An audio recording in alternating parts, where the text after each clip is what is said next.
ఓం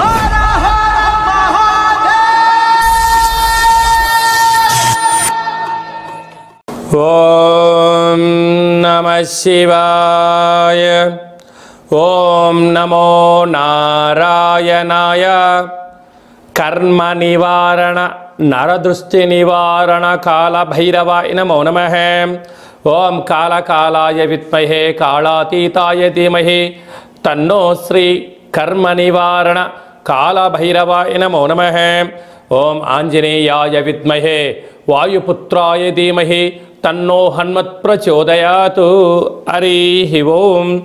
మా ఛానల్కి స్వాగతం. చూస్తున్న వీక్షకులకు ప్రేక్షకులకు ప్రియ కాళభైరవ భగవద్బంధులకి స్వాగతం పలుకుతూ మమ్మల్ని ఎంతగానో ఆదరిస్తూ ఉండబడినటువంటి ప్రియ సోదర సోదరీమణులకు, జ్యోతిష్య అభిమానులకు, సనాతన ధర్మ సంరక్షకులకు అందరికీ కూడా హనుమత్ జయంతి పండగ శుభాకాంక్షలు. రామతత్వాన్ని అవలంబించుకుందాం, నిత్యము రామనామాన్ని జంపింప చేసుకుందాం, స్వామివారి ఆశీస్సులు పొందుదాం. 500 సంవత్సరాల తర్వాత మొట్టమొదటిసారిగా అయోధ్యలో రామ మందిర నిర్మాణం తర్వాత మొదటిసారిగా జరుగుతున్నటువంటి హనుమత్ జయంతి సందర్భంగా మనమందరము కూడా స్వామివారిని స్మరిద్దాం, ధ్యానిద్దాం, స్వామివారికి ఓడమాలను సమర్పిద్దాం. తమలపాకుల పైన శ్రీరామ అనేటువంటి రామాలను రాసి ఆ యొక్క స్వామివారికి సమర్పించుకుందాం. జాతకంలో ఉండబడిన గ్రహ దోషాలను తొలగించుకొని అందరినీ నిండు నూరేళ్ల ఆయురారోగ్యాలుగా ప్రసాదించాలని కోరుకుందాం. 16/6/2024 నుండి 30/6/2024 వరకు పుట్టినటువంటి వారందరికీ కూడా ముందస్తుగా జన్మదిన శుభాకాంక్షలు. గతంలో వివాహం చేసుకున్న వారికి వివాహ వార్షికోత్సవ శుభాకాంక్షలు. 16/6 నుండి 30/6/24 వరకు ద్వాదశ రాశుల్లో గ్రహ గమనాన్ని ఒకసారి వీక్షింపచేద్దాం.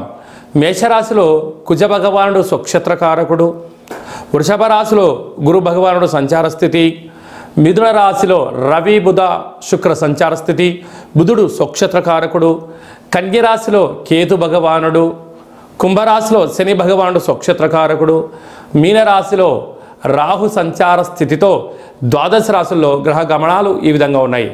అందరికీ ముఖ్యంగా తెలుసుకోవాల్సిన విషయం ఏమిటి అంటే కుజ భగవానుడు స్వక్షత్రంలో, బుధ భగవానుడు స్వక్షత్రంలో, శని భగవానుడు స్వక్షత్రంలో ఉండడము, 3 గ్రహాలు స్వక్షత్రంలో ఉన్నప్పుడు గ్రహయోగం అందరికీ యోగదాయకం అని చెప్పి గమనించాలి.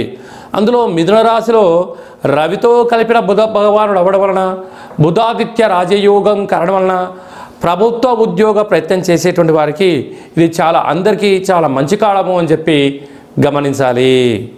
మేషరాశి వారికి ఈ బుధాదిత్య రాజయోగం ఎలా ఉండబోతుందో ఈ వీడియోలో సవివరంగా సంపూర్ణంగా తెలుసుకుందాం. మేషరాశిలో ఏ నక్షత్రాలు వస్తాయనగా అశ్విని నక్షత్రంలోని 4 పాదాలు, భరణి నక్షత్రంలోని 4 పాదాలు, కృతికా నక్షత్రంలోని 1 పాదం కలిపితే మేషరాశి. చాలామందికి పుట్టినటువంటి కాల సమయంలో డేటా ఆఫ్ బర్త్లు లేనటువంటి కారణం వలన పేరు యొక్క మొదటి అక్షరాన్ని అనుసరిస్తూ ఆ రాశిని తెలుసుకునే ప్రయత్నం చేద్దాం. చూ, చే, చో, లా, లీ, లు, లే, లో, ఆ అక్షరాల వారందరూ కూడా మేషరాశి జాతకులే. కనుక మేషరాశిలోనే కుజ భగవానుడు స్వక్షత్రకంగా ఉండడం అంటే మేషరాశి వారికి కుజదోషం అయినను, మేషలగ్నం వారికి అయినను కూడా కుజ భగవానుడు స్వక్షత్రకంగా ఉండడం వలన వృత్తులలో, ఉద్యోగాల్లో, వ్యాపారాల్లో మెలకువగా ఆలోచించగలిగిన, నిత్యం అప్రమత్తంగా ఉండగలిగిన, ఏదైనా ఒక పనిచేస్తున్నప్పుడు ధర్మబద్ధంగా ఉండగలిగినట్లయితే మేషరాశి వారికి కుజ భగవానుడి యొక్క ఆశీల చేత తిరుగులేని చక్రవర్తులు అవుతారు అని చెప్పి గమనించాలి. ధనావాకు కుటుంబ స్థానంలో గురు భగవానుడు సంచారం చేయడం వలన ధర్మము, న్యాయము, ఓపిక, ప్రశాంతము, నిత్యము యోగా, ఆసనం, మెడిటేషన్ లాంటివి చేయడం వలన ధనపరమైన చిక్కులు ఉండవు. ధనాన్ని ఎలా సద్వినియోగపరచుకోగలగాలి, సమయాన్ని ఎలా దుర్వినియోగపరచుకోకుండా ఆపుకోగలగాలి, జీవన విధానంలో మరో మైలుర ఎలా దాటాలో అర్థం చేసుకునే పరిస్థితి చాలా అధికంగా ఉంటుంది. తృతీయంలో రవి భగవానుడు, బుధ భగవానుడు స్వక్షత్రకారకుడు అవ్వడం వలన ఏడాది తర్వాత రవి భగవానుడు బుధుడితో కలిపి మిథున రాశిలో సంచారం చేయడం అనేది చాలా యోగదాయకం అని చెప్పి గమనించగలగాలి. విద్యార్థులకు మంచి కాలము, ప్రభుత్వ ఉద్యోగ ప్రయత్నం చేసేవారికి యోగదాయకము, అలాగనే వివాహ ప్రయత్నం చేసేవారికి కలిసి రావడము, అలాగనే తల్లిదండ్రుల నుంచి తాత ముత్తాతల నుంచి స్థిరచరాస్తులు సంక్రమించడము, లేకుంటే పెద్దవారి యొక్క తల్లిదండ్రుల ప్రభుత్వపు యొక్క ఉద్యోగం నుంచి రావాల్సినటువంటి ఉద్యోగాలు కానీ, ధనము కానీ, ప్రమోషన్స్ కానీ వచ్చే అవకాశాలు చాలా అధికంగా ఉన్నాయని చెప్పి గమనించాలి.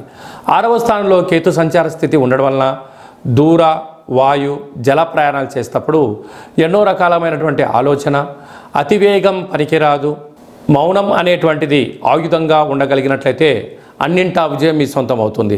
లాభస్థానంలో శని భగవానుడు స్వక్షత్రకారకుడు అవడం వలన గతంలో పెట్టుబడి పెట్టిన వారికి ఇప్పుడు మంచి ఇన్కమ్ సోర్స్ రావడము, మరొక స్థిరాస్తులు, చరాస్తులు మీ సొంతం అవుతున్నాయి. కాకపోతే అంతర్గత శత్రువులు పొంచి ఉన్నారు కనుక కార్ డ్రైవర్లను కానీ, ఇంట్లో పనిచేసేటువంటి వారు కానీ, ఇంకొక వ్యవహారాల్లో కానీ, డబ్బుల లావాదేవీలలో రహస్యమైన చర్చలకు ఇది సరైన సమయం కాదు. కనుక వీలైనంత వరకు మీరు ఏదైనా ఒక పని ప్రారంభించేటప్పుడు ఒంటరిగా ఉండడం, అది విజయం సాధించిన తర్వాత మీరు చెప్పుకోగలిగినట్లయితే అంతర్గత శత్రువులు తగ్గిపోతారని చెప్పి గమనించగలగాలి. హోటల్ వ్యాపారాలు, సాఫ్ట్వేర్, హార్డ్వేర్ ఉద్యోగస్తులు, వృత్తి, స్వయం వృత్తులు, సేవా రంగాలు, వ్యాపార కార్యక్రమాలు చేసేవారందరికీ ఇది చాలా మంచి కాలము అని చెప్పి గమనించాలి. జూన్ నెలలో ద్వితీయార్థంలో ముఖ్యమైనటువంటి పండుగల గురించి క్లుప్తంగా, సవివరంగా, సంపూర్ణంగా తెలుసుకుందాం. 22/6/2024 జ్యేష్ఠమాస శుక్లపక్ష పూర్ణిమ శనివారం మూలా నక్షత్ర సందర్భంగా 29/6/2024 జ్యేష్ఠమాస కృష్ణపక్ష బహుళ అష్టమి శనివారం ఉత్తరాభాద్ర నక్షత్ర సందర్భంగా మనమందరము కూడా కాళభైరవ స్వామి యొక్క స్మరణ, కాళభైరవ స్వామి యొక్క కూష్మాండ దీపము, కాళభైరవ స్వామి యొక్క సౌభాగ్య ముడుపు కట్టుకోవడం వలన గృహంలో ఉండబడినటువంటి అష్ట కష్టాలన్నీ తొలగిపోయి అష్టైశ్వర్య ప్రాప్తి కలుగుతుందని చెప్పి గమనించాలి. అలా కుదరలేనటువంటి వారు ఈ కింది నెంబర్ సంప్రదించినట్లయితే మన యొక్క దేవాలయంలో శుక్లపక్ష అష్టమి, బహుళపక్ష అష్టమి, పూర్ణిమ, అమావాస్య తిథుల యందున కాళభైరవ హోమము విశిష్టంగా జరుగుతుంది. కనుక మీ గోత్రనామాలు పంపించగలిగినట్లయితే వాట్సాప్ కాల్ ద్వారా మీకు ప్రత్యక్ష ప్రసారం చేయించి మీ యొక్క పేరుపైన స్వామివారికి అభిషేకము, వస్త్రధారణ, కూష్మాండ దీపము, మీ కోర్కెలు నెరవేరడం కోసము విశేషంగా సౌభాగ్య ముడుపును, కాళభైరవ హోమాన్ని చేయించడం జరుగుతుంది. కనుక ఆసక్తి గలవారు స్వామివారిని స్మరిద్దాం. అంటే కాలాన్ని శాసింపజేసే శక్తి కాళభైరవుడికి ఉంటుంది. కనుక కలియుగ కాలంలో పిలిస్తే పలికే ఏకైక భగవంతుడే కాళభైరవ స్వామివారు. కనుక అష్ట కష్టాలని స్వస్తి పలుకుదాం, అష్టైశ్వర్యాలకు స్వాగతం పలుకుదాం. గృహంలో వాస్తు దోషము, నరదృశ్య దోషము, తాంత్రిక ప్రయోగ దోషాలు ఏమైనా ఉన్నట్లయితే కాళభైరవ స్వామికి స్మరణ వలన అవన్నీ కూడా తొలగిపోయి అద్భుతమైన జీవితం పొందుతామని చెప్పి గమనించాలి. ఇంకనూ మనం విజయం సాధించగలగాలి అన్నట్లయితే ఈ యొక్క పాత్ర కంచు పాత్ర, ఇక్కడ ఇందులో 12 రాసులను అచ్చు వేయడం జరుగుతుంది. ఈ యొక్క పాత్రను ఇంట్లో పెట్టుకొని ఏం చేయాలో ఒకసారి మనం క్లుప్తంగా చూద్దాం. ఇలా శబ్దం చేస్తే ఓంకార శబ్దం రావడం జరుగుతుంటుంది.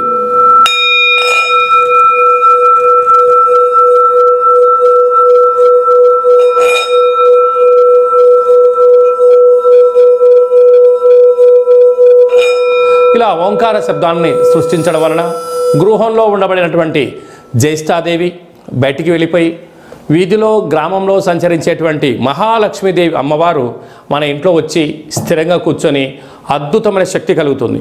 మానవుని శరీరంలో ఉండబడినటువంటి మూలాధార, స్వధిష్టాన, మణిపూర్వక, విశుద్ధ, అనాహత, ఆజ్ఞాన చక్రాలు వికసింపచేసి మనం ఏదైతే అనుకుంటున్నామో ఆ పని ఆకర్షణ, వశీకరణ కలుగుతుంది.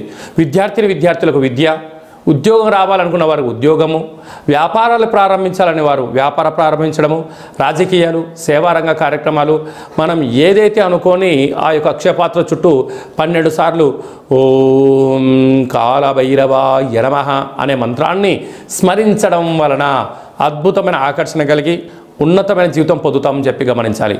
ఈ అక్షయ పాత్రతో పాటు ఒక కాళభైరవ స్వామి యొక్క పిరమిడు, డాలరు, కంకణము, మీ యొక్క పేరుపైన ప్రత్యేకంగా కాళభైరవ హోమాన్ని చేయించి వాట్సాప్ కాల్ ద్వారా మీకు ప్రత్యక్ష ప్రసారంగా చూపించి ఈ యొక్క అక్షయ పాత్రను మీకు ప్రసాదంగా ఏర్పాటు చేయడం జరుగుతుంది. కనుక మనము అక్షయ పాత్రను సొంతం చేసుకుందాం, కష్టాలకు స్వస్తి పలుకుదాం, ఐశ్వర్యానికి స్వాగతం పలుకుతాం.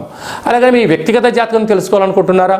మీ పుట్టినటువంటి తేదీ, నెల, సంవత్సరం, సమయం వ్రాసి పంపించినట్లయితే 100 సంవత్సరాల జాతకాన్ని సవివరంగా సంపూర్ణంగా వ్రాసి మీరు పుట్టినప్పుడు గ్రహ గమనాలు ఎలా ఉన్నాయి, ప్రస్తుతం ఎలా ఉంటున్నాయి, రాబోయే కాలంలో ఎలా ఉండబోతున్నాయో మీకు వివరిస్తూ ఆధ్యాత్మిక సలహాలు ఇవ్వడం వల్ల మీ యొక్క జాతకాన్ని జీవన గమనంలో ముందు మార్గదర్శకత్వాన్ని తెలుసుకొని విజయానికి స్వాగతం పలకగలరు అని చెప్పి విన్నవించుకోవడం జరుగుతుంది. అలాగే చాలామందికి పుట్టినటువంటి కాల సమయంలో డేటా ఆఫ్ బర్త్లు లేనటువంటి కారణం వలన పేరు యొక్క మొదటి అక్షరాన్ని అనుసరిస్తూ రాశిని తెలియచేస్తూ ఇప్పుడు కాలమానం అనుకూలం ప్రకారంగా కాళభైరవ ఉపాసన చేత రమణ శాస్త్రం ద్వారా గవళ ద్వారా భూత భవిష్యత్ వర్తమానాన్ని తెలియజేయడం జరుగుతుంది. కనుక ఆసక్తి గలవారు ఈ కింది నెంబర్ని సంప్రదించి ఆన్లైన్ ద్వారా కానీ ఆఫ్లైన్ ద్వారా కానీ వాట్సాప్ కాల్ ద్వారా సంప్రదించి అపాయింట్మెంట్ తీసుకొని సంప్రదించగలరు. అలాగనే మీ అబ్బాయికి కానీ అమ్మాయికి కానీ ఎంత ప్రయత్నం చేసినా వివాహం అవ్వడం లేదా, జాతకంలో ఎలాంటి యోగాలు ఉన్నాయి, ఎలాంటి దోషాలు ఉన్నాయో తెలియచేయడం జరుగుతుంది. వచ్చినటువంటి వధువు కానీ వరుడు యొక్క వీరి యొక్క జాతకంలో గ్రహమైత్రి ఎలా ఉంది, పాదాలు గణాలు గుణాలు వివాహ తదనంతరం వీరికి ఎలాంటి యోగాలు ఉన్నాయో కూడా ముందస్తుగా తెలుసుకొని ప్రయాణించడం ఉత్తమోత్తంగా భావించగలగాలి. గతంలో వివాహమైన దంపతులు తరచుగా గొడవపడడం కానీ చిన్న చిన్న ఆటంకాలతో విడిపోదాం అనుకుంటున్న వారందరూ కూడా ఒక్కసారి మీ జాతకాన్ని పరిశీలించుకున్నట్లయితే పార్వతీ పరమేశ్వరులు ఎలా కలకాలం కలిసి ఉంటున్నారో అలా కలిసి ఉండేటువంటి సలహాలు సూచనలు ఇవ్వడం కూడా జరుగుతుందని చెప్పి గమనించాలి. మీ అబ్బాయి కానీ అమ్మాయికి కానీ పుట్టినటువంటి చిన్నపిల్లల యొక్క పేర్లు, ఆ పుట్టినటువంటి రోజు, ఆ మాసము, ఆ నక్షత్రానికి ఆధ్యాత్మికమైన పేర్లు ఏం పెట్టుకోవాలో కూడా సంప్రదించి పెట్టుకోగలరు. అందరికీ హనుమంతుడు స్వామి వారికి ఆశీస్సులు, అలాగనే రురు కాళభైరవ స్వామికి ఆశీస్సులను కోరుకుంటూ ఆశీర్వచనం. ఓం శతమానం భవతు శతాయు పురుష సతేంద్రియ ఆయుష్యేవేంద్రియే ప్రతిష్టతి ధనం ధాన్యం బహుపుత్రలాభం శత సంవత్సరం దీర్ఘమాయు సర్వే జనా సుఖినో భవంతు లోకా సమస్తా సుఖినో భవంతు సర్వం కర్మ నివారణ నరదృష్టి నివారణ కాళభైరవ దేవతార్పణమస్తు. ఈ వీడియో మీకు నచ్చినట్టయితే లైక్ చేయండి, షేర్ చేయండి, మా ఛానల్ని సబ్స్క్రైబ్ చేసుకోండి. మేము చేస్తున్న ఆధ్యాత్మిక వీడియోలు ముందస్తుగా మీకు నోటిఫికేషన్ రావాలి అన్నట్టయితే గంట సింబల్ని ప్రెస్ చేయండి, పైన ఆల్ అనే బటన్ కూడా తెలియచేయండి. హిందూ ధర్మాన్ని కాపాడండి, కాళభైరవ స్వామికి ఆశీస్సులు పొందగలరు.